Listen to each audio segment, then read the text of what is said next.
এই দুবাইয়ের মতন একটা শহর, দুবাই সরকার যখন আমাদের মোদির মতন একটা গরুর মুদ খাওয়া মালের যখন পারমিশন দিল যে তুমি তোমার গির্জা এখানে করতে পারো, এখানে একটা মন্দির তুমি করতে পারো, আমরা আরব কান্ট্রিতে ডলার ডলার টাকা দিয়ে দেবো, ডলার ডলার রুপিয়া দিয়ে দেবো, তোমরা একটা মন্দির বানাও, একটা গির্জা বানাও, যেখানে আল্লাহ ছাড়া অন্য কাউকে খোদা বলে মনে করা হবে, যেখানে আল্লাহ ছাড়া অন্য কারোর ইবাদত উপাসনা করা হবে।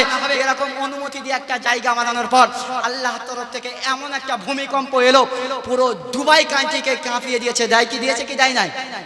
দিয়েছে কি দেয় নাই? এজন্য বাবা যাই করি না কেন, যাই হই না কেন, আল্লাহ তাআলা ছাড় দেয়, ছেড়ে দেয় না। ফেরাউনের মতন বাদশাকে আল্লাহ তাআলা পানিতে ডুবিয়ে পচিয়ে পচিয়ে মেরেছে। আর আমার আর আপনার কি হাইসিয়াত আছে বাবা? আমি আর আপনি তো নাপাক এক ফোঁটা পানি দ্বারা তৈরি। আল্লাহ পাক বলেন তোমাকে এমন জিনিস দ্বারা তৈরি করেছি যে জিনিসটা তৈরি হওয়ার প্রথমেই তোমার বাবা মা ওই জিনিসটা দেখলে নাক ছিটকাতো। যখন তোমার বাবা মার ওই জিনিসটা বার হতো তখন তাদের উপর গোসল ফরজ হয়ে যেত। ওই গায়ে তারা নামাজও পড়তে পারতো না, তারা কোরআনকে স্পষ্ট করতে পারতো না। আমি আল্লাহ পাক আল্লাহ রাব্বুল আলামিন তোমার বাবা এবং তোমার মায়ের হালাল সম্পর্ক দ্বারা মিশ্রিত আকারে এক ফোঁটা নাপাক পানি দ্বারা আমি আল্লাহ তাআলা তোমাকে বানালাম।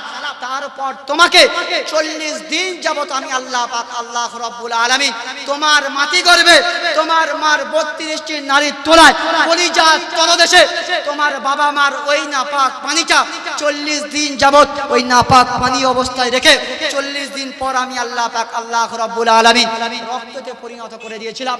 আবার 40 দিন অতিবাহিত হয়ে যাওয়ার পরে আমি আল্লাহ পাক আল্লাহ রাব্বুল আলামিন ওই রক্তের ফোঁটাটা একটা মাংসই পরিণত করে দিয়েছিলাম। আবার আমি আল্লাহ পাক আল্লাহ রাব্বুল আলামিন ওই 40 দিন হয়ে যাওয়ার পরে ওই মাংসটা নিয়ে ওর মধ্যে হাড্ডি দিয়ে পূর্ণাঙ্গ একটা আকার বানিয়ে দিয়েছিলাম। এরপর তোমার মার পেটের ভিতর তুমি একদিন নয়, 2 দিন নয়, কম বেশি প্রায় 9 মাস মতন ছিলে। তুমি যখন তোমার মায়ের পেটের মধ্যে ছিলে তোমাকে কে খাইয়েছিল? কে খাইয়েছিল বাবা? দুনিয়ার মেডিকেল সায়েন্স যারা আছে তারা বলে মার সাথে নারী জড়িত থাকার কারণে মার নারী দ্বারা বাচ্চার খানা পেটের মধ্যে যায়। ইতিহাসে তাকে কোন রকম সাব্যস্ত করে না। বলে যদি বাচ্চা মার পেটের মধ্যে যদি খেত, যদি বাচ্চা মার পেটের মধ্যে যদি আহার করত, তাহলে বাচ্চা মার পেটের মধ্যে প্রসব ও পায়খানা করত। আল্লাহ তাআলা বাচ্চাকে নিজের কুদরতি খানা খাওয়ায়। কি ভাই আল্লাহ তাআলা পারেন কি পারেন না? আমি আর আপনি যখন মার পেটের ভিতর ছিলাম আমাদের কান্না সুখ দুঃখের কথা কেউ বোঝার মতন ছিল? হ্যাঁ, বোঝার মতন কেউ ছিল? আমার আপনার সুবিধা অসুবিধা বোঝার মতন কেউ ছিল? কেউ ছিল না। কে বুঝেছিল? আল্লাহ পাক বলেন যখন তোমার কেউ ছিল না তখন ছিলাম আমি, এখন তোমার সব হয়েছে পর হয়েছে। কি বলেন? যখন তোমার কেউ ছিল না তখন ছিলাম আমি, এখন তোমার সব হয়েছে পর হয়েছে আমি। তুমি আর আমি যখন মার পেটের মধ্যে ছিলাম কেউ ছিল কোলে নেওয়ার মতন? কেউ ছিল আদর করে গালে তুলে খাইয়ে দেওয়ার মতন? কেউ ছিল সুখ দুঃখে কথা বোঝার মতন? কেউ ছিল না। কে ছিল? আল্লাহ ছিল। আল্লাহ তাআলা বলেন যখন তোমার কেউ ছিল না তখন ছিলাম আমি, এখন তো তোমার সব হয়েছে পর হয়েছি আমি। আল্লাহ তাআলা আমাদের থেকে পর হয়ে যায় নাই। দুনিয়ার ভালোবাসায় এসেছি, দুনিয়ার মুখ দেখেছি, দুনিয়ার রঙিন স্বপ্ন দেখে ফেলেছি, আল্লাহ তাআলাকে ভুলে গিয়েছি। মনে করেছি আল্লাহ কে, আল্লাহর ক্ষমতা কি, আল্লাহ কি করতে পারবে? এত পাপ করলাম, এত অন্যায় করলাম, আল্লাহ তাআলা যদি কিছু করতে পারতো এতদিনেই করে দিত। সেজন্য ভাই আল্লাহ তাআলা এমন একটা জাত যিনি চাইলে মুহূর্তের মধ্যে হিরোকে জিরো বানাতে পারেন। কি পারেন কি পারেন না? হ্যাঁ, আবার জিরোকে হিরো বানাতে পারেন কি পারেন না? তিনি সব কিছু পারেন। এই জন্য সমস্ত ক্ষমতার মালিক কে? আল্লাহ। এই জন্য যদি আমাদের তওবা করতে হয়, আমাদের চাওয়ার যদি কিছু প্রয়োজন পড়ে আমরা চাইবো কার কাছে? আল্লাহর কাছে। আল্লাহর কাছে চাইলে কোনো কমতি আছে ভাই? আল্লাহর কাছে চাইলে কোনো কমতি আছে? আল্লাহর কাছে চাইলে আল্লাহ নারাজ হয়?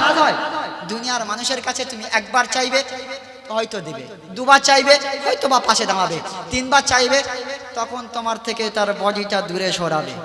তুমি তোমার বিবির কাছে তোমার সুখ দুঃখের কথা একবার বলবে, মাঝ রাতে বলবে, তোমার বিবি বলবে রাতে বেলা ঘুম পাচ্ছে, কেন বিরক্ত করছো, ঘুমিয়ে পড়ো না। তোমার মাকে তুমি তোমার দুঃখের কথা বলতে যাবে, তোমার মা বলবে বাবা শোনার মতন সময় নাই। তোমার বাবাকে তুমি তোমার সুখ দুঃখের কথা বলতে যাবে, তোমার বাবা বলবে বাবা তোমার সুখ দুঃখের কথা শোনার মতন আমার সময় নাই। যিনি শুনতে বলে বসে আছে তিনি কে? আল্লাহ। তোমার থেকে বয়স আমার বেশি, আমি তোমার থেকে বেশি বুঝি, ওখানে যেও না। তুমি ওই খাবারে মুখ দিতে পারো, ওপরে একটা নিশানা লাগানো আছে, যখন তুমি ওই খাবারে মুখ দেবে ওপরে নিশানাটা নড়ে উঠবে, আর ওর মালিক একজন বসে আছে, ঠিক সময় বুঝে সুযোগ বুঝে ঠিক খ্যাঁচ মেরে তোমাকে তুলে নেবে। শুধু তুলে নেবে না, তোমাকে আছাড়ি দিয়ে তোমার প্রাণটা তোমার থেকে বার করে নেবে, তোমাকে বটিতে ফেলে পিস পিস করে কাটবে, গরম তেলে ফেলে তোমাকে ভাজবে, তারপর তারা তোমাকে ভক্ষণ করবে, তোমার কাঁটাগুলো কুত্তার বিলাতে দিয়ে খাইয়ে দেবে। ছোট মাছটা আমাদের মতন যন্ত্র ছিল, কি বুঝলে, আমাদের মতন যন্ত্র ছিল ঠিক। এত চালাক, পুরো পুকুরটা চক্কর লাগিয়েছে, লাগিয়ে দেখছে কোথাও কোনো কুকুর নাই, কোনো মানুষ নাই, কোনো গরম তেল নাই, কোনো পোড়া নাই, কিচ্ছু নাই। এসে বলছে, বুড়ো মাল তো দাঁত পড়ে গেছে, তুই খেতে পারবি না বলে আমাকে খেতেও দিবি না। কি বলছে, বুড়ো মাল তো দাঁত পড়ে গিয়েছে বলে তুই খেতে পারবি না বলে আমাকে খেতে দিবি না। দেখ, আমি হলাম বাপের বেটা, আমি খেয়ে দেখাচ্ছি। দেখ, যেই খাবারে মুখ দিয়েছে, আল্লাহি আল্লাহর কসম, বড় মাছের বলে যাওয়া প্রতিটা কথা মুহূর্তে সঙ্গে সঙ্গে মিলিত হয়। টান দিয়ে ওকে উপরে তোলা হলো, আছাড় দিয়ে মেরে দেওয়া হলো, বচিতে ফেলে পিস পিস করে কাটা হলো, গরম তেলে ফেলে ভাজা হলো, তারপর তাকে ভক্ষণ করা হলো, তার কাঁটাগুলো কুত্তার বিলাতে দিয়ে খাওয়ানো হলো। যখন তাকে টান দিয়ে উপরে তোলানো হলো, ছটপট করে আচার পাচার খাই আর বলে, বাবা একটাবারের জন্য ছেড়ে দাও, আর কোনোদিন ওই মানুষটার কথা শুনে যদি আমি না খেতাম তাহলে বেঁচে যেতাম। আজকে আমরা মনে মনে করছি যারা হুজুর হয়ে গিয়েছে, যাদের দাড়ি উঠে গিয়েছে, এরা তো গুনাহ করতে পারবে না, এরা তো মদের আড্ডায় যেতে পারবে না, এরা তো ব্যভিচারে লিপ্ত হতে পারবে না, এরা তো বাড়িতে বন্ধন গ্রুপ লোন ঢোকাতে পারবে না, এরা তো সুদের ব্যবসার সাথে জড়িত হতে পারবে না, এরা তো নিজেদের বউদেরকে বেপর্দার সঙ্গে রাস্তায় ছাড়তে পারবে না। এদের দাড়ি হয়ে গেছে, লোক সমাজে খারাপ বলবে, আমাদের দাড়ি নাই, চাঁচা মাল, আমরা যাই কিছু করি কোনো ব্যাপার নয়, কোনো আযাব দেখতে পাচ্ছি না, বিনা কারণে শুধু চালিয়ে দাও। ওইভাবে মাছের মতন আমার আর আপনার পরিণতিটা হবে যেদিন আমার আর আপনার কবরে রেখে আসা হবে, চাঁচা বাস দিয়ে চালানো শুরু করে দেবে, এক মুহূর্তের জন্য আমার আপনার জিরানোর সময় দেবে না। আমি আর আপনি ফেরেশতাদেরকে বলবো, বাবা একটু সময় হাফ টাইম দাও, একটু জিরানোর সময় দাও। আমি অমুক এলাকার মেম্বার ছিলাম, অমুক এলাকার চেয়ারম্যান ছিলাম, গ্রামের সমস্ত মানুষ আমার টাকার গরমে আমাকে সম্মান করতো, আমার অর্থের গরমে আমার কাছে সম্মান করতো, আমি ডাক দিলে হাজার মানুষ দাঁড়িয়ে যেত, আমার কথা শোনার মতন হাজার মানুষ ছিল। আজকে আমি সেই মানুষ তোমার কাছে এসেছি, আর তুমি আমার সঙ্গে এরকম দুর্ব্যবহার করবে, বাবা ছেড়ে দাও। ফেরেশতারা মনে মনে বলবে, যে আরো জোরে জোরে চালাতে বলছে, ওরা তো বুঝতেই পারবে বাবা, ফেরেশতারা বুঝতে পারবে ওরা কি আসবে, কানা আসবে, কালা আসবে, দেখতে পাবে না, শুনতেও পাবে না। একজন প্রশ্ন করছে, বলছে, হুজুর দেখতে না পেলে, শুনতে না পেলো, যখন মারধর করবে জান বাঁচানোর খাতিরে হাতে পায়ে ধরলে কি বুঝতে পারবে না? হ্যাঁ, হাতে পায়ে জড়ে ধরবো, বললো আমাদের জানে বাবা ছেড়ে দে, একবার জানে বেঁচে যায়, আর কোনোদিন এরকম পাপের কাজে জড়াবো না। এ ভাই, আপনাদের এলাকায় মুরগি মরক জয় করা হয়? বাড়ির বড় জামাই, মেজো জামাই, সেজো জামাই এসেছে আজকে জলসার দিনে, আপনাদের এলাকায় বহু জামাই এসেছে, বহু মেহমান এসেছে, বাড়ির সব থেকে বড় মুরগিটা ফেলা হয়েছে। জবাই করার সময় মুরগি বা মরকটা বলেছিল, দুলা ভাই আমাকে জয় করো। ও প্রাণের ভিক্ষা চাইনি, প্রাণের ভিক্ষা চেয়েছিল তো, ও কি সহজে বলেছে আমাকে চালিয়ে দাও, চালিয়ে দিয়ে তোমরা গরম তেলে ফেলে ভেজে আমাকে খেয়ে নাও বলেছিল? বলে নাই, ওর প্রাণের ভিক্ষা চেয়েছিল। ওর কথাটা আমরা বুঝতে পেরেছিলাম, ওর কান্নাটা আমরা বুঝতে পেরেছিলাম, ওর আর্তনাদটা আমরা শুনতে পেরেছিলাম। আমাদেরকে ওই রকম ভাবে আল্লাহ তাআলা মুরগি বানিয়ে দেবে, আর ফেরেশতারা আমাদের ধরে খালি জয় করবে। কি করবে? ঘুরতে ফিরতে খালি জয় করবে, উদাম চালাবে, কোনো রকম বাঁচার রাস্তা নাই। সেজন্য ভাই এখনো পর্যন্ত সময় আছে, যদি না ফিরে আসি কপালে দুঃখ আছে, আল্লাহ তাআলা ছাড় দেন, ছেড়ে দেন না। সেজন্য ভাই, আমি তো আপনাদের মসজিদের ইমাম সাহেব, আমি যেদিন থেকে এসেছি সেদিন থেকেই বলছি, তোমাদের দুটো করে পায়ে ধরে বলি, বাবা কমপক্ষে 5 ওয়াক্ত নামাজ জামাতের সাথে পড়ো, প্রথম থেকেই বলছি। একদল মানুষ আবার বলছে, হুজুর হক কথা মসজিদে বলা যাবে না। কি বলছে? হক কথা বলা যাবে না। হয়তো আপনাদের মসজিদে বলেন, আপনাদের মসজিদের প্রত্যেকটা মানুষ হয়তো ভালো, অন্যান্য এলাকার মসজিদগুলোতে বলা হয়, অন্যান্য এলাকার মসজিদগুলোতে বলা হয় ইমাম সাহেব সুদের বিষয় বয়ান করতে পারবে না। আপনাদের এলাকার মানুষ সব আল্লাহর ওলি, কেউ কোনোদিন বলে না। অন্য এলাকার মানুষরা বলে, তারা তাদের ইমাম সাহেবদের ধরে বলে, ইমাম সাহেব কোনোদিন সুদের বিরুদ্ধে বলতে পারবে না, কারণ যে মসজিদের সেক্রেটারি, ক্যাশিয়ার যারা আছে এরা সুদের লিডার হয়ে বসে, বললেই আপনার চাকরিটা খেয়ে নেবে। আপনাদের এলাকার মানুষ আল্লাহ শকর বলে না, সব আল্লাহর ওলি। কি বলে? সব আল্লাহর ওলি। একটা মসজিদ, একটা ইমাম সাহেব ইন্টারভিউ দিতে গিয়েছে, ইমাম সাহেব গিয়েই মতুরি সুদের বিষয় বয়ান করেছে। মসজিদের যে মেন লিডার ছিল, মসজিদের যে উপস্থাপন যার হাতে হয়েছে, সে সুদের টাকা খাজায়। সে বলছে, আরে ভাই আর কোনো বয়ান খুঁজে ফেলিনি, দেখে দেখে সেই আমারই ধরতে হলো, তোর সুদের বিষয়টা তোরই বলতে হবে। ইমাম সাহেব পছন্দ না, ইমাম সাহেব পাল্টাও। আর একজন ছিল তার বাড়ির মেয়ে মা বোনদেরকে বেহায়ার মতন ছেড়ে রেখে দিত, যেমন আমাদের বাড়ির মা বোনদের অবস্থা। জলসাগুলো পুরো মেলায় পরিণত হয়ে গিয়েছে। আমরা মনে মনে করছি আমি তো হলাম সেই দাদা যার বোন সুন্দর হয়েছে যে হাজার যুবকের গা গরম করছে। লজ্জা লাগে না? একটাবারের জন্য লজ্জা শরম লাগে না? আল্লাহ রাসূল সাল্লাল্লাহু আলাইহি ওয়াসাল্লাম তিনি তার সোনার জবানে বলেন, আল হায়াউ শুবাতুম মিনাল ঈমান, লজ্জা শরম হলো একটা ঈমানের একটা অঙ্গ। আল্লাহ রাসূল তার সোনার জবানে বলে গেছেন, আমি আর আপনি কোন লজ্জাহীন হয়ে, কোন লজ্জাহীন মানুষের পরিচয় দিয়ে আমাদের বাড়ির মা বোনদেরকে, বিবিদেরকে রাস্তায় বেহায়ার মতন ছেড়ে দিয়েছি। তারা নিজের রূপের গরম, যৌবনের গরম দেখে হাজার যুবককে গরম করেছে। হাজার যুবক তোমার বোনকে দেখে বাজে টোন দিয়েছে। হাজার যুবক তোমার বোনকে দেখে বাজে মন্তব্য করেছে। হাজার যুবক তোমার স্ত্রীকে নিয়ে বাজে মন্তব্য করে বাজে স্বপ্ন দেখেছে। হাজার যুবক তোমার মার দিকে কুদৃষ্টি ফেলেছে। কোনো একটা কারণে হুজুর একবার বলে ফেলেছে যে একটাবার যদি ভুল বশতের কারণে কোনো নারীর দিকে দৃষ্টি পড়ে যায় তাহলে ওটা মাফ আছে। আমরা তো অতিরিক্ত চালাক, বলে একবার চোখ পড়ে গিয়েছে ঠিকরে যাবে তবু চোখ সরাবো, একবার চোখ পড়লে মাফ আছে তো না বাবা। যদি ভুল ব্যতীত ভাবে যদি একবার চোখ পড়ে যায় সঙ্গে সঙ্গে যদি চোখ ফিরিয়ে নেয় তাহলে মাপ আছে। আর যদি চোখ ফিরিয়ে যাওয়ার পরে, চোখ পড়ার পরে যদি দাঁড়িয়ে দাঁড়িয়ে আরো মজা নিতে থাকে, বলবো না মাপ হবে? সেজন্য বাবা যত চালাকি করি আর যত যাই কিছু করি না কেন, আল্লাহ তাআলা ছাড় দেন, ছেড়ে দেন না। আমাদের প্রত্যেককে আল্লাহ তাআলার কাছে ফিরে যেতে হবে। সর্বপ্রথম আমি যে কথা বলেছিলাম, আল্লাহ তাআলা আমাদেরকে কেন সৃষ্টি করেছেন? ইবাদত উপাসনা করার জন্য। আল্লাহ রাব্বুল আলামিন পবিত্র কোরআন পাকের মধ্যে বলেন, আল্লাযী খালাকাল মাউতা ওয়াল হায়াতা লিয়াবলুয়াকুম আইয়ুকুম আহসানু আমালা। আল্লাহ রাব্বুল আলামিন পবিত্র কোরআন পাকের মধ্যে বলেন, এ জাতির মানুষ, আমি তোমাদের হায়াতের জীবন দেওয়ার ইতিপূর্বে আমি আল্লাহ তোমাদের জন্য কি বানিয়েছি? আল্লাযী খালাকাল মাউতা, প্রথম তোমাদের জন্য মউত বানিয়েছি। কি বানিয়েছে? মউত বানিয়েছে। মউতটা কি জিনিস? আপনি আল্লাহর কালামকে আবার জিজ্ঞাসা করুন, আল্লাহর কালাম মউতটা কি জিনিস? আল্লাহর কালাম বলেন, কুল্লু নাফসিন যায়িকাতুল মাউত, প্রত্যেকটা প্রাণীর অবশ্যই একদিন মৃত্যু হবে। কি হবে? প্রত্যেকটা প্রাণওয়ালা মানুষের অবশ্যই একদিন মৃত্যু হবে। এবার আপনি বুঝবেন কি করে মৃত্যু আসবে কখন, আপনার সময়টা হবে কি করে? আল্লাহ রাব্বুল আলামিন বলেন, ইজা জা আজালাহুল মাউত, যখন মৃত্যুর নির্ধারিত সময় চলে আসবে, এক সেকেন্ড দেরি করাও হবে না, এক সেকেন্ড তাড়াহুড়ো করা হবে না। আমার কাছে যদি মালাকুল মউত এসে বলে, বাবা চলো তোমার যাওয়ার সময় এসেছে, আমি যদি বলি আমি ডাক্তার, আমি মাস্টার, আমি প্রফেসর, আমি ইঞ্জিনিয়ার, আমি ব্যারিস্টার, আমি অ্যালবেস্টার, আমি অমুক এলাকার তুমুক মানুষ, ফেরেশতা সময় দেবে বলে মনে হয়? এক মুহূর্তের জন্য সময় দেবে না। আল্লাহ রাব্বুল আলামিন আমাদেরকে সতর্ক করতে গিয়ে বললেন, ও জাতির মানুষ, তোমরা ততদিন পর্যন্ত মৃত্যুবরণ করিও না যতদিন না পর্যন্ত তোমরা পূর্ণাঙ্গ একজন মুসলমান হতে পারবে। আল্লাহ রাব্বুল আলামিন পবিত্র কোরআনের ভাষায় বলেন, ওয়ালা তামুতুন্না ইল্লা ওয়া আনতুম মুসলিমুন, তোমরা ততদিন পর্যন্ত মৃত্যুবরণ করিও না যতদিন না পর্যন্ত তোমরা পূর্ণাঙ্গ একজন মুসলমান হতে পারবে। হায় আফসোস, আজকে একটা মুসলমান আর একটা বেদির মানুষের মধ্যে চেনার কোনো পরিচয় পাওয়া যায় না।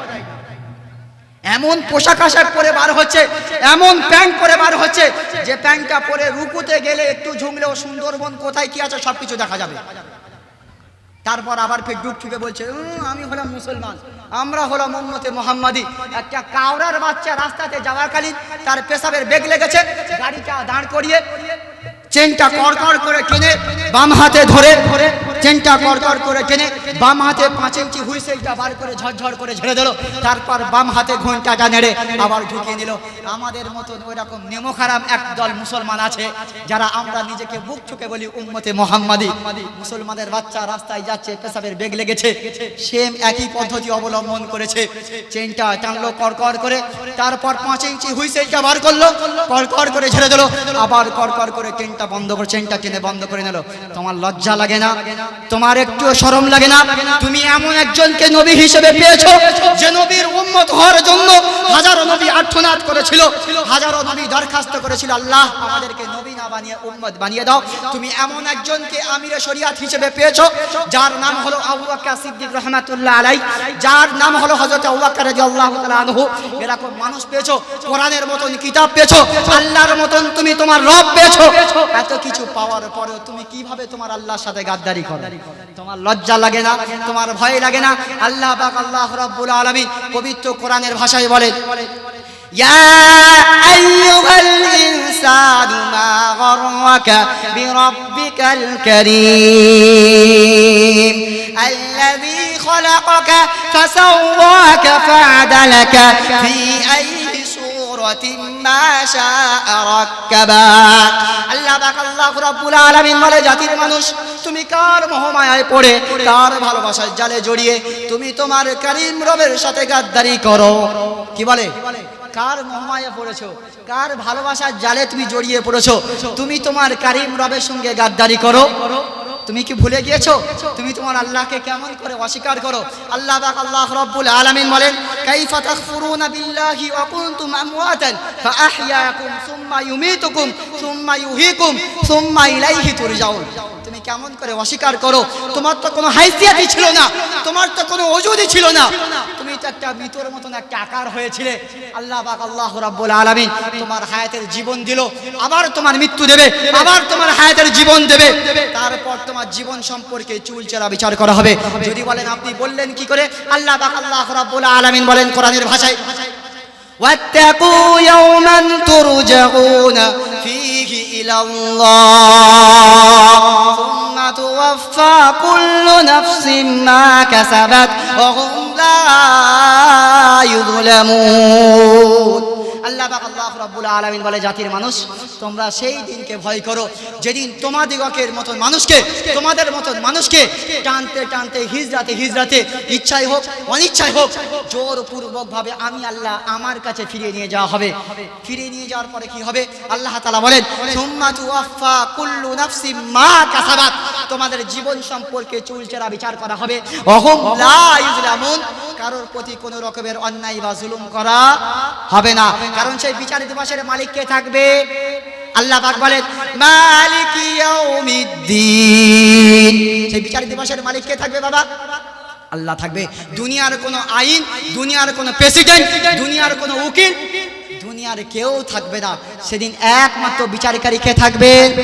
আল্লাহ। আল্লাহ পাক আল্লাহ রাব্বুল আলামিন বলেন, ফামান ইয়ামাল মিসকালা যাররাতিন খায়রান ইয়ারা ওয়া মান ইয়ামাল মিসকালা যাররাতিন শাররান ইয়ারা।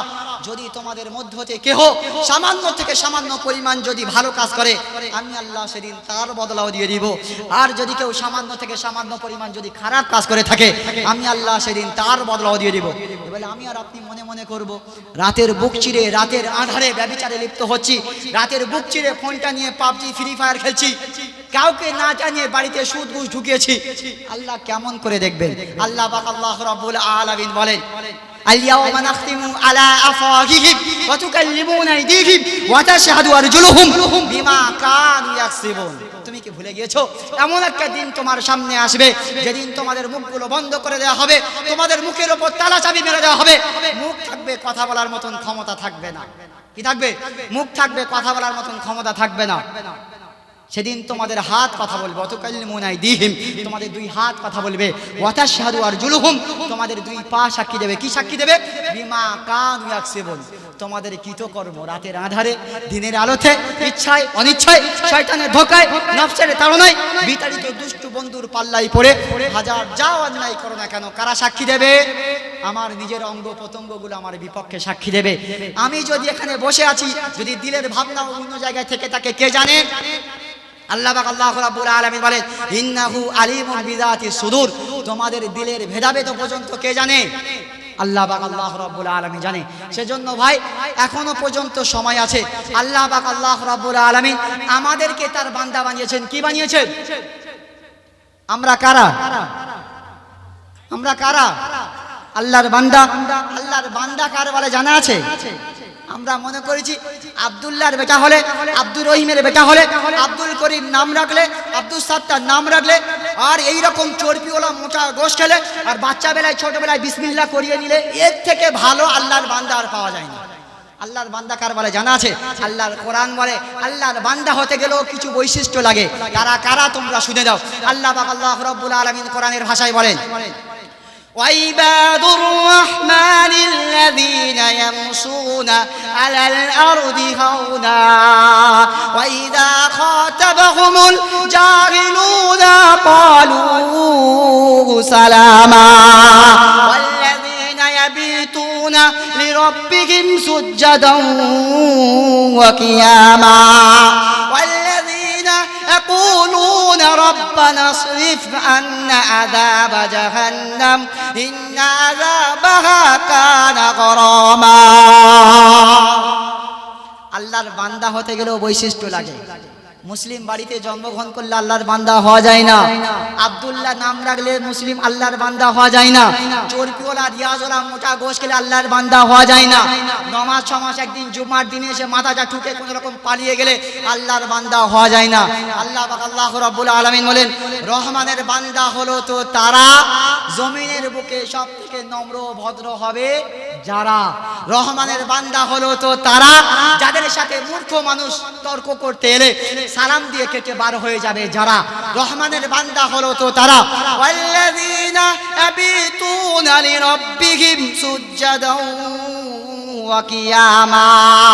রহমানের বান্দা হলো তো তারা যারা রাতের বুক চিরে রাতের আঁধারে কখনো বা সিজদাতে কখনো বা দাঁড়িয়ে নামাজের মধ্যে সময় অতিবাহিত করবে যারা।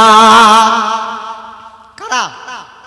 যারা রাতের বুক চিরে রাতের আঁধারে কখনো বা দাঁড়িয়ে কখনো বা সিজদাতে নামাজের মধ্যে সময় অতিবাহিত করবে যারা। আমার আর আপনার সময়টা রাতের বেলা কোথায় কাজে? ও বাবা কোথায় কাজে? যুবক ভাইরা ভালো বলতে পারবে। যারা যুবক এখানে বসে আছে ওরা ভালো বলতে পারবে যে সময়টা কোথায় কাজে। সেজন্য ভাই আল্লাহর বান্দা হওয়ার কমপক্ষে আল্লাহর বান্দার খাতায় নামটা লেখাই। আল্লাহ পাক আল্লাহ রাব্বুল আলামিন বলেন, আরো কি বৈশিষ্ট্য লাগে? আল্লাহ পাক আল্লাহ রাব্বুল আলামিন বলেন, ويقولوا ربنا اصرف عنا عذاب جهنم إن عذابها كان غراما। রহমানের বান্দা হলে রাতের বেলা রাতের আঁধারে সুন্দর বিবি থাকবে, নরম বিছানা থাকবে, ঐতিহ্য থাকবে, সব কিছু থাকবে, এসিওয়ালা বাড়ি থাকবে। তারপর জিন্নকুটি মসজিদে আসবে রাতের আঁধারে নামাজের মধ্যে নামাজের মুসাল্লা বিছিয়ে শীতের সময় কনকনে শীতের সময় যখন মানুষ পানি ছুঁইতেও ভয় পাবে, আল্লাহর বান্দা প্রকৃতপক্ষে যারা হবে শীতও তাদের কাছে হার মেনে যাবে। ও বাবা কত ডিগ্রিতে রমজান মাসটা অতিবাহিত হলো গো? কত ডিগ্রি ছিল? 38, 36, 35। হিন্দুর মানুষ যারা ঘোরাফেরা করছিল তারা বলে আমরা আধা ঘন্টা পানি না খেলে মনে হয় যেন লাঞ্চ পেটে মারা যাব। মুসলমানের মানুষ 14 ঘন্টা 15 ঘন্টা ওই রকম তাপমাত্রা থাকার পরও না খেয়ে রোজা রেখেছিল। কার জন্য? কার জন্য বাবা? আল্লাহর জন্য। যারা আল্লাহর বান্দা হবে তাদের কাছে সব কিছু হার মেনে যাবে। তারা রাতের আঁধারে অন্য কোথাও সময় না ব্যয় করে নামাজের মুসাল্লায় সময়টা ব্যয় করে সিজদাতে পড়ে গিয়ে বলবে, আল্লাহ তোমার জাহান্নামটা বড় ভয়াবহ, বড় শাস্তিদায়ক একটা জায়গা, আপনি আমাদেরকে আপনার জাহান্নাম থেকে নিরাপত্তা দান করুন। তাহলে বোঝা গেল কি আল্লাহর বান্দা হতে গেলেও কিছু বৈশিষ্ট্য লাগে। আর তা না হলে আল্লাহর বান্দা না হয়ে নবীর উম্মত না হয়ে আরো একটা দল আছে যাদের নামটা কি আর বলবো? যাদের নামটা কি বলো তো? ও বাবা এক দল আছে পুরুষও না মহিলাও না। তারা কারা? তারা কারা? আর বললাম না, বাকিটা তোমরা বুঝে নাও। একদল মানুষ থাকবে যারা মুসলমানও নয়, আল্লাহর নবীর উম্মতও নয়, আল্লাহর বান্দাও নয়, অন্য কোনো ধর্মের মানুষও নয়। তারা কারা? মুনাফিক। তারা কারা? মুনাফিক। এই মুনাফিক আপনি চিনবেন কিভাবে? আল্লাহ পাক আল্লাহ রাব্বুল আলামিন পবিত্র কোরআন পাকের মধ্যে এই সূরাতুল মুনাফিকিন মুনাফিকদের সম্পর্কে একটা সূরা অবতীর্ণ করেছেন, যার মধ্যে একটা আয়াতে বলা হয়েছে ইন্নাল মুনাফিকিনা ফিদ দারকি আসফালি মিনান নার। যারা মুনাফিক হবে, যারা দুমুখো সাপ হবে, তাদেরকে সব থেকে নিকৃষ্ট জায়গায় দাখিল করানো হবে, তাদেরকে সব থেকে নিকৃষ্ট জায়গায় তাদেরকে দেওয়া হবে। এরপর আল্লাহ রাসূল সাল্লাল্লাহু আলাইহি ওয়াসাল্লাম বলেন, মুনাফিকের নিদর্শন আমি তোমাদেরকে বলছি, শুনে নাও। আল্লাহ রাসূল সাল্লাল্লাহু আলাইহি ওয়াসাল্লাম বললেন, আয়াতুল মুনাফিকি সালাসুন, মুনাফিকের নিদর্শন হলো কটা? কটা গো? কটা? বলে মাইয়াহু মেরা দিল মদিনা, বলে বসে আছি এখানে কিন্তু আমার দিল এখানে। এখানে যারা বসে আছি কেউ নিজের মার ভয় এসেছি, কেউ বাচ্চার মার ভয় এসেছি। কি বুঝলেন? কেউ নিজের মার ভয় এসেছি, মা বলেছে বাবা গ্রামে জলসা হচ্ছে, না গেলে লোক খারাপ বলবে, যাও, তাই এসেছি। অনেকে নিজের বাচ্চার মার ভয় এসেছি। মানে বুঝতে পারছেন কার ভয়ের কথা বলছি? কানের ডাক্তারের কথা। এমন করে এমন ভাষায় বলেছে যেটার বাইরেতে বলা যাবে না। এমন একটা পেঁচ মেরে বলে দিয়েছে না গেও রাস্তা পাবে না। কি বুঝলেন? এমন একটা ভাবে কায়দা করে বলে দিয়েছে ও এখানে এসে অন্য কোথাও জায়গার মতো না যাওয়া বা জায়গা পাবে না। আল্লাহ রাসূল সাল্লাল্লাহু আলাইহি ওয়াসাল্লাম বলেন, আয়াতুল মুনাফিকি সালাসুন, মুনাফিকের নিদর্শন হলো তিনটি। ইজা হাদাসা কাযাবা, যখন কথা বলবে মিথ্যা বলবে। ওয়াইজাল ওয়াদাল খিলাফা, যখন কোনো ওয়াদা করবে ওয়াদা খেলাফ করবে। ওয়াইজাল আমানাতাল খিয়ানা, যখন কোনো জিনিস তার কাছে আমানত রাখা হবে মাল খেয়ে নেবে। কি করবে? ও মাল নিজের মাল মনে করে খেয়ে নেবে। এলাকার মেম্বার চেয়ারম্যান জনগণের মাল এসেছে খেয়ে ভুঁড়ি এইরা মোটা করে 2 বছর হজ করে এসে বলতেছে আলহাজ আর হাজি সাহেব ছাড়া কেউ আর বলবি না, হজ করে এসেছি। হালাকে যে হজটা করে এসেছে পুরো জনগণের মাল লুটে কে হজ করে এসেছে। গরিবের ঘর মেরে, গরিবের টাকা মেরে, গরিবকে না কাঁদিয়ে, গরিবকে না খাইয়ে হজ করে এসে নিজেকে বলছে এলাকার বুকে আমি হাজি সাহেব, আমাকে হাজি সাহেব বলবি। এজন্য বাবা শুনে রাখি, এখনো পর্যন্ত সময় আছে। যদি তওবা করে ফিরে আসতে চাই, যদি ক্ষমা করার মতন একজন কে আছেন, তিনি কে? তিনি কে? আল্লাহর নাম বলতেও মনে হচ্ছে ভয় লাগছে, একবার জোরে বলা যেতে পারছেন আল্লাহ? এই আল্লাহ পাক আমাদেরকে কতটা ভালোবাসেন। দুনিয়ার বুকে 1% ভালোবাসা নিয়ে আল্লাহ তাআলা পুরো দুনিয়ার সমস্ত মানুষের মধ্যে বিলীন করে দিয়েছে। এই 1% ভালোবাসায় হাত কাটা, গলা কাটা, বিষ খাওয়া, রেলে ঝাঁপ দেওয়া, গোলায় দড়ি চালানো, বাবা মার জন্য নিজের সম্মান হারানো, সব কিছু চলে যাচ্ছে। কিসের জন্য বাবা? 1% ভালোবাসা পাওয়ার পরে দুনিয়ার মানুষ উন্মাদ হয়ে যাচ্ছে, হ্যাঁ, পুরো পাগল হয়ে যাচ্ছে, লাইলা মজনুর মতন প্রেমের কাহিনী করে চলে যাচ্ছে। আর 99টা ভালোবাসা কার কাছে রেখে দিয়েছে? আল্লাহর কাছে। এজন্য আমরা যদি প্রকৃতপক্ষে তওবা করার মতন তওবা করি, ক্ষমা করার মতন একজন আছে, তিনি কে? আল্লাহ। এজন্য এখনো পর্যন্ত তওবার দরজা খোলা আছে। আমরা প্রত্যেকে তওবা করে ফিরে আসার চেষ্টা করব ইনশাআল্লাহ। আল্লাহ পাক আল্লাহ রাব্বুল আলামিন বলেন, আমার হাবিব আপনি আমার বান্দাদেরকে বলে দিন যারা নিজের নফসের উপর জুলুম করেছে তারা যেন আমার রহমত থেকে নৈরাশ না হয়। আপনি যদি বলেন এই কথাটা বললেন কিভাবে? আল্লাহ পাক আল্লাহ রাব্বুল আলামিন কোরআনের ভাষায় বলেন, قل يا عبادي الذين أسرفوا على أنفسهم لا تقنطوا من رحمة الله إن الله يغفر الذنوب جميعا والله غفور رحيم। আল্লাহ পাক আল্লাহ রাব্বুল আলামিন বলেন, হে আমার হাবিব আপনি আমার বান্দাদেরকে বলে দিন। কাকে বলতে বলছে? আমার বান্দাদেরকে। আল্লাহর বান্দা কার বলে একটু আগে বৈশিষ্ট্য শুনিয়ে দিলাম। আল্লাহ পাক বলছে প্রকৃতপক্ষে আমার বান্দা যারা হবে তারা যদি নিজের নফসের উপর জুলুম করে থাকে, অন্যায় করে থাকে, লা তাকুনাতু মির রাহমাতিল্লাহ, তারা যেন আমার রহমত থেকে কোনো দিনের জন্য যেন নৈরাশ না হয়। ইন্নাল্লাহা ইয়াগফিরুয যুনুবা জামিআ, আমি আল্লাহ পাক আল্লাহ রাব্বুল আলামিন তারা যদি ক্ষমা চাওয়ার মতন ক্ষমা চায় আমি আল্লাহ তাদের জীবনের সমস্ত গুনাহকে maaf করে দেব। জোরে বলা গেল না সুবহানাল্লাহ। ইন্নাল্লাহা হুয়াল গফুরুর রহিম, নিশ্চয়ই আমি আল্লাহ বড় ক্ষমাশীল, বড় দয়াবান। সেজন্য বাবা এখনো পর্যন্ত মাগফিরাতের দরজা খোলা আছে। এখনো পর্যন্ত যদি তওবা করে ফিরে আসতে চাই তো তওবা করার মতন একজন আছেন, তিনি কে? আল্লাহ। এজন্য আমরা প্রত্যেকে আজকে এই মজলিসে বসে ওয়াদা করে দিই যে আল্লাহ আজ পর্যন্ত ইচ্ছায় অনিচ্ছায় শয়তানের ধোঁকায় যত রকমের অন্যায়, যত রকমের পাপাচারী, যত রকমের পাপের কাজ, যত রকমের অবৈধ কাজ হয়ে গেছে আল্লাহ আপনি তো সব কিছু জানেন। আমরা হই না যত গান্ধা, তারপরও তো আমরা তোমারই বান্দা। কার বান্দা? তোমারই বান্দা। তুমি যদি ক্ষমা না করো ক্ষমা করার মতন আর কেউ আছে? হ্যাঁ, একদল মানুষ বলে আছে। একদল মানুষ বলে আছে, ক্ষমা করার মতন মানুষ একজন আছে, বাচ্চা দেওয়ার মতন মানুষ একজন আছে। কি বুঝলেন? এরা মনে করে গাজী সাহেব বাচ্চা দেওয়ার কন্ট্রাক্ট নিয়ে রেখেছে আল্লাহ তাআলার কাছে। 8 বছর 10 বছর বিয়ে করেছে, বাচ্চা হচ্ছে না, গাজী সাহেবের মাজারে চলে গেল, মনে করলো গাজী সাহেব আমার বাচ্চা দিয়ে দেবে। বাবা, বাচ্চা দেনেওয়ালা মালিক কে? বাচ্চা দেনেওয়ালা মালিক কে? আল্লাহ। সুখ দুঃখ কার পক্ষ থেকে আসে বাবা? ভালো মন্দ যেটা হয় সেটা কার পক্ষ থেকে হয়? সব কিছু কার ইচ্ছা থেকে হয়? এই মদ খায় যারা, কার ইচ্ছায় খায় বাবা? সবকিছু কার ইচ্ছায় হয়? আল্লাহর ইচ্ছায়। যারা মদ খায় কার ইচ্ছায় খায় গো? হ্যাঁ, বর্তমান সমাজে বলুন ফিলিস্তিনের কি দুর্ভব অবস্থা। তারা আমাদের কচি কচি মা বোনদেরকে ঘর থেকে বার করে ধর্ষণ করছে, তাদেরকে ক্ষুধার্ত রেখে মেরে দিচ্ছে, তারা আমাদের মসজিদগুলো ভাঙচুর করে দিচ্ছে। এগুলো আল্লাহর ইচ্ছায় হচ্ছে? হ্যাঁ, আমাদের পাপের কারণে গো বাবা। কিসের কারণে? আমাদের পাপের কারণে। আমরা যা পাপ করছি, আমাদের সমস্ত পাপের আসরটা গিয়ে তাদের উপর প্রভাব করছে, আর তাদের সঙ্গে এখন দুর্ব্যবহার করাচ্ছে।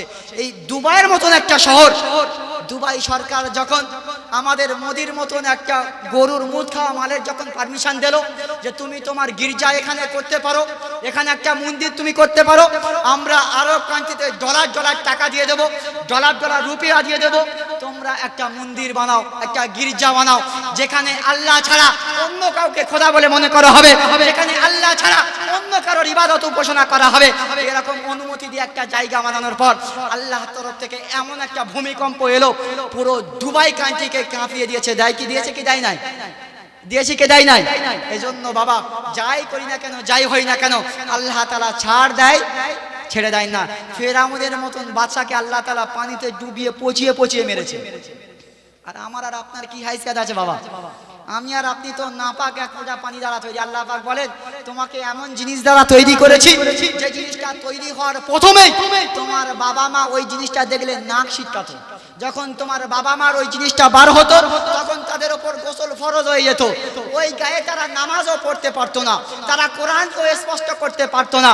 আমি আল্লাহ পাক, আল্লাহ রাব্বুল আলামিন, তোমার বাবা এবং তোমার মায়ের হালাল সম্পর্ক দ্বারা মিশ্রিত আকারে এক ফোঁটা নাপাক পানি দ্বারা আমি আল্লাহ তাআলা তোমাকে বানালাম। তারপর তোমাকে 40 দিন যাবত আমি আল্লাহ পাক, আল্লাহ রাব্বুল আলামিন, তোমার মাটি গর্ভে তোমার মার 32টি নারীর তোলায় কলিজা তলদেশে তোমার বাবা মার ওই নাপাক পানিটা 40 দিন যাবত ওই নাপাক পানি অবস্থায় রেখে 40 দিন পর আমি আল্লাহ পাক, আল্লাহ রাব্বুল আলামিন, রক্ততে পরিণত করে দিয়েছিলাম। আবার 40 দিন অতিবাহিত হয়ে যাওয়ার পরে আমি আল্লাহ পাক, আল্লাহ রাব্বুল আলামিন, ওই রক্তের ফোঁটাটা একটা মাংসই পরিণত করে দিয়েছিলাম।